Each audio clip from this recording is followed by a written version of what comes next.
Today's topic is about shifting. Shifting is one of the most essential techniques of violin playing.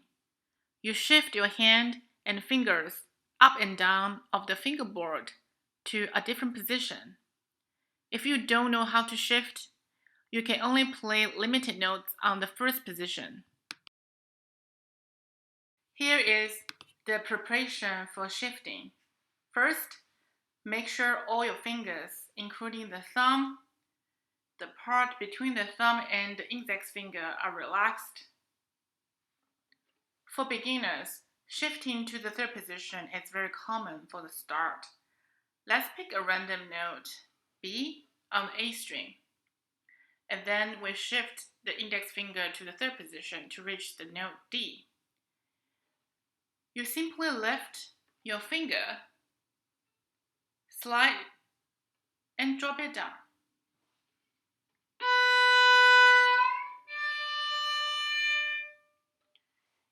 In this process, your thumb and the index finger should shift simultaneously from the old position to the new position. The hand should remain the same.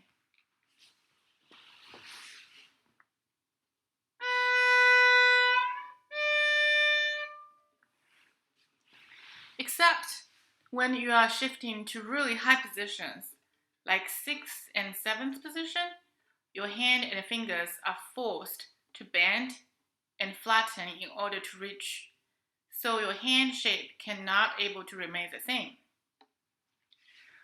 When you shift from high position to low positions, the thumb should anticipate and move a little early than your other fingers.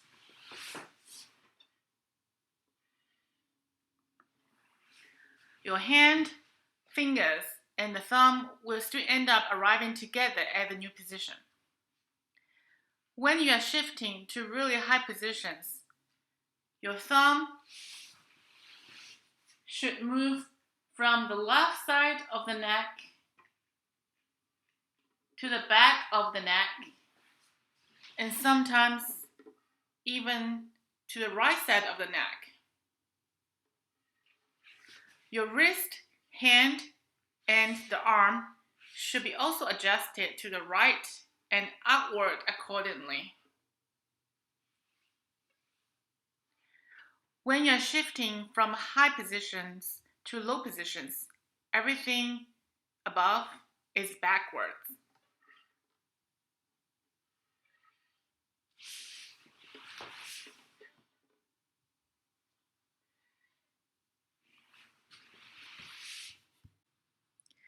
According to the violin master Ivan Galamian, there are two kinds of shifting, the complete and the half shifting.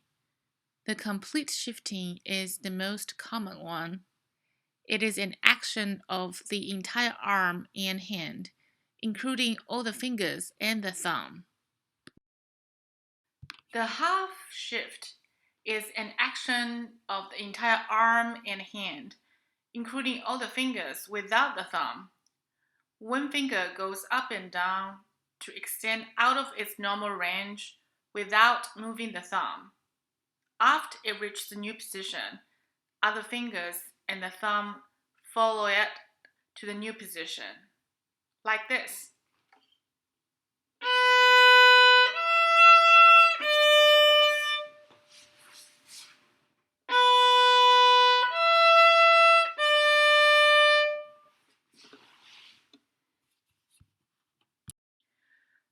There are two styles of shifting, the classical style and the romantic style. They only apply to the shifting with different fingers.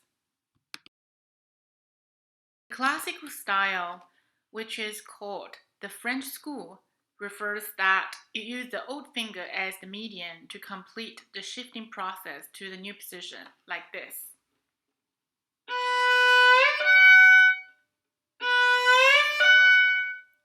In this case, the B is the old finger.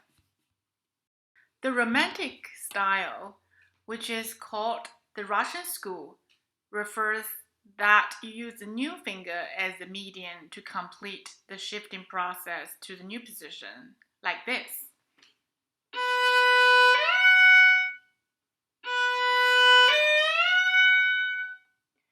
In this case, the F sharp is the new finger.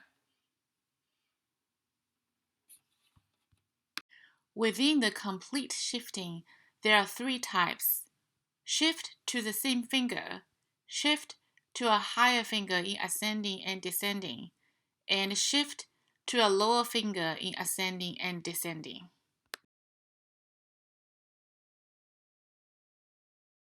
The first type is the easiest one to start with, shifting to the same finger like this.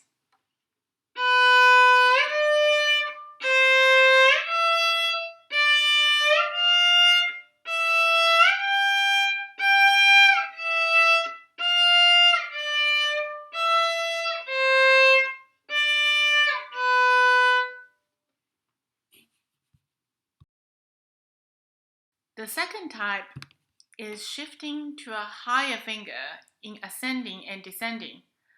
They are actually very different. I'm going to explain it separately. Here is an example of ascending. You should use the classical style.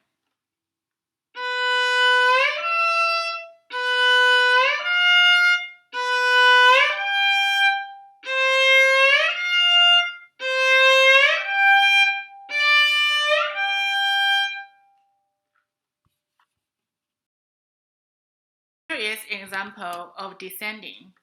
You should use the romantic style.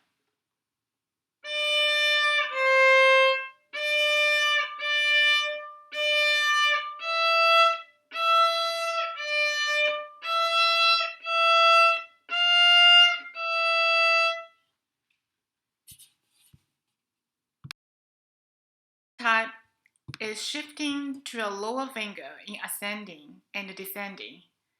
Here is an example of ascending. You should use the romantic style.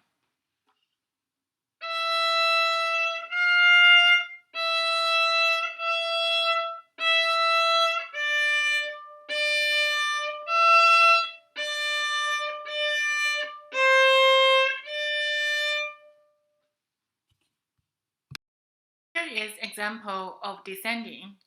You should use the classical style.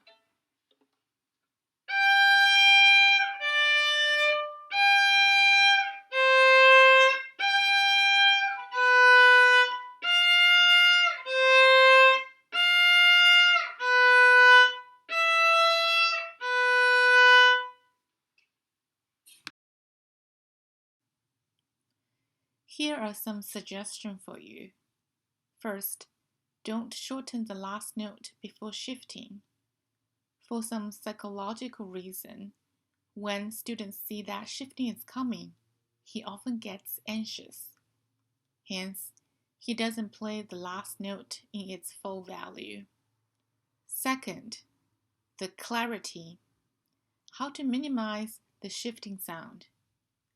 Besides the good speed of shifting, the bow can also help. By moving slower and diminishing the pressure during shifting, it will eliminate some shifting sound. That applies to slurs.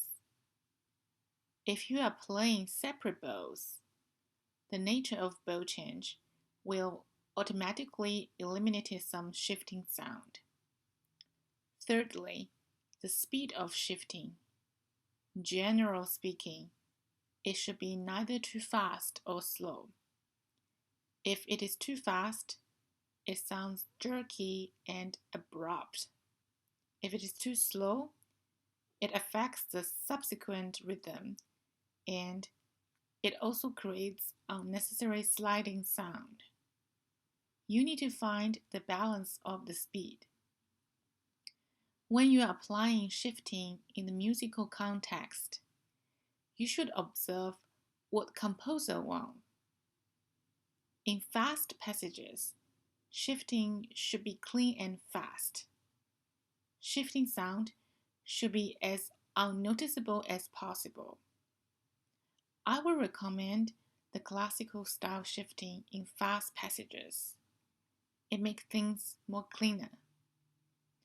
No matter you're playing separate or slur bows, you will be able to hide shifting pretty well. In some lyrical moments, when composers want something expressive, you should purposely shift slowly to the new position, and that will introduce my next point. When shifting serves some special purposes like glissando or portamento. Glissando means continuous slide upward or downward between two notes.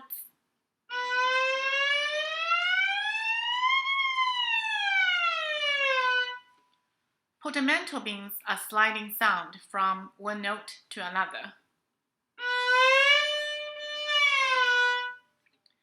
In this scenario, I will recommend the romantic style shifting. If you are playing it with separate bows, play the median note on the new bow, like this.